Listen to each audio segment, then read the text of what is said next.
उल्लासनगर की सड़कें लो स्टैंडर्ड की बनाए जाने के कारण साल भर इनके रिपेयरिंग का काम चलता ही रहता है। रिपेयर सड़क को लोग पाइपलाइन डालने के बहाने खोद डालते हैं।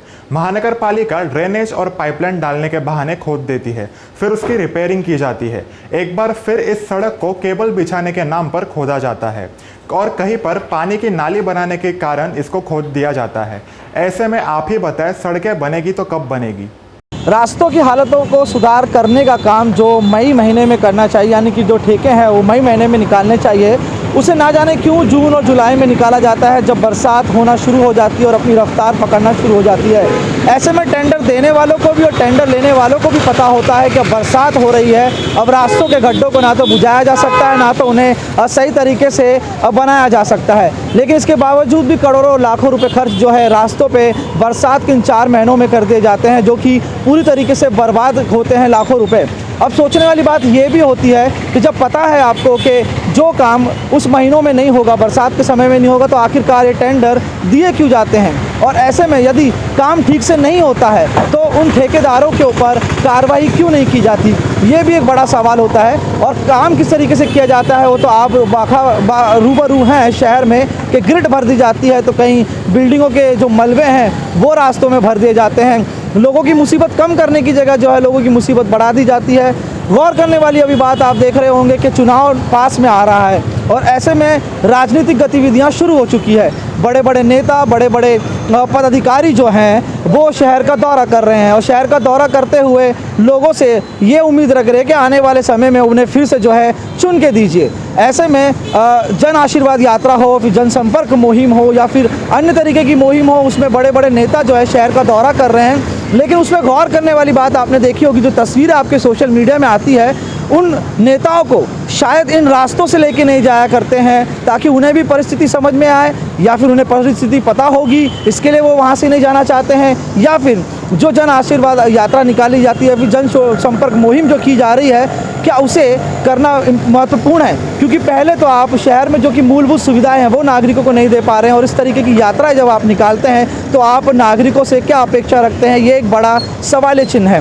वहीं पर अब सोचने वाली बात यह है कि आने वाले समय में जिस तरीके से परिस्थितियां हर साल देखने को मिलती है कि ख़राब है, इसमें कहीं ना कहीं गलतियां आपकी और हमारी भी है, क्योंकि जो संवैधानिक अधिकार है हम उसका उपयोग चुनाव के समय में ठीक तरीके से नहीं करते।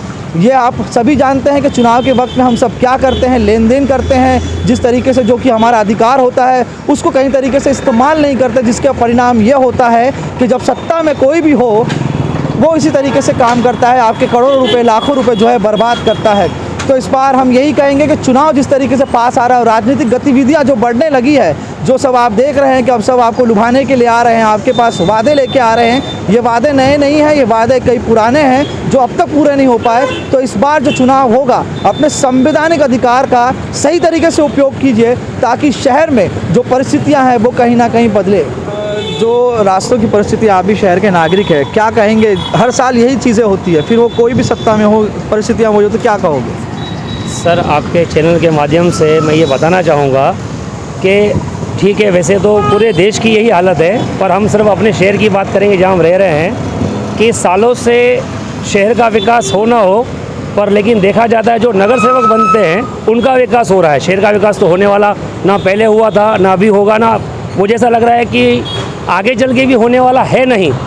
हाँ, बाकी नगर सेवकों का विकास हो रहा है, इसमें कोई शक नहीं है। नगर सेवक जो बाइक पे घूमने वाले थे आज वो कार में घूम रहे हैं, उनके पास उनकी प्रॉपर्टी बढ़ते जा रही है, लेकिन शहर की प्रॉपर्टी जैसे कि सरकारी जो बाथरूम थे, सरकारी प्लाट थी, जिसका फ़ायदा आम जनता लेती थी, आज आम जनता नहीं ले रही। उसका फ़ायदा नगर सेवक या जो भी नेता हैं वो भरपूर ले रहे हैं। चलो ठीक है, उनका कर्म धर्म हो जाने, पर जिस गाड़ियों की लाइफ, हम बाइक चलाते हैं, हम मजदूर आदमी अपना काम धंधा करके बाइक खरीदते हैं लाखों रुपए की, जिस गाड़ी की लाइफ 15 साल होनी चाहिए, 5 साल में वो गाड़ी जवाब देती है, चाहे रिक्शा ड्राइवर हो, चाहे रिक्शा चाहे बाइक वाले हो।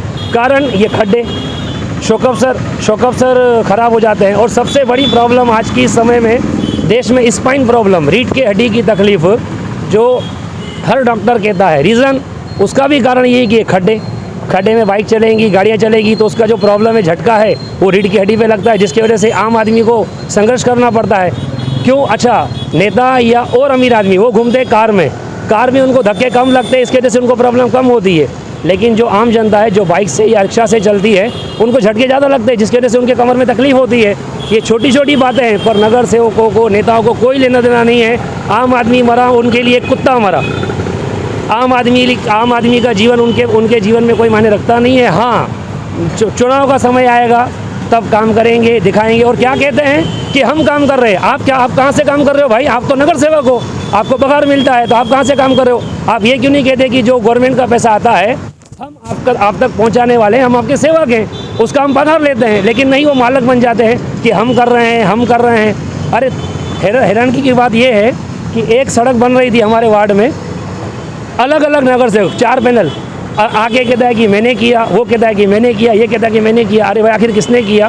जबकि किसी ने नहीं किया है। करने वाला आम आदमी खुद है, जो टैक्स भरता है, जो पैसा भरता है, जीएसटी भरता है, वो इसको रिफंड आ रहा है। आप क्या दे रहे हो? उल्टा आप उस पैसे में से चल रहे हो, जी रहे हो और अपने पल रहे हो, पर उल्टा गणित है देश का भाई।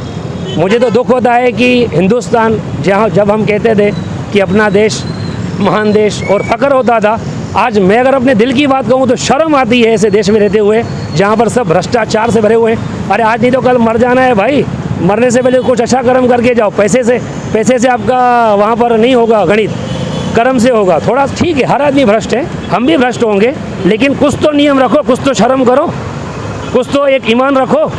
ठीक है भाई, यही कहना चाहूँगा। बाकी आपका कर्म धर्म आप समझो, मुझे जो कहना था मैंने कह दिया। हर साल जो है इसी तरीके से परिस्थितियाँ होती है, लाखों करोड़ रुपए जो है बरसात के समय में बर्बाद किए जाते हैं। अब चुनाव भी चल रहा है, आप देख रहे होंगे कि यात्राएं आ रही हैं, बड़े बड़े नेता आ रहे हैं, फिर भी ये परिस्थितियाँ हैं।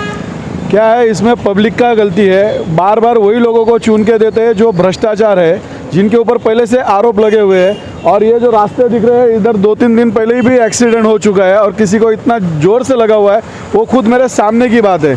और बाजू में पुलिस स्टेशन है, हॉस्पिटल है, किसी को कोई पड़ी नहीं है। जितने राजनेता हैं उल्लासनगर के, ये सारे करप्टेड है।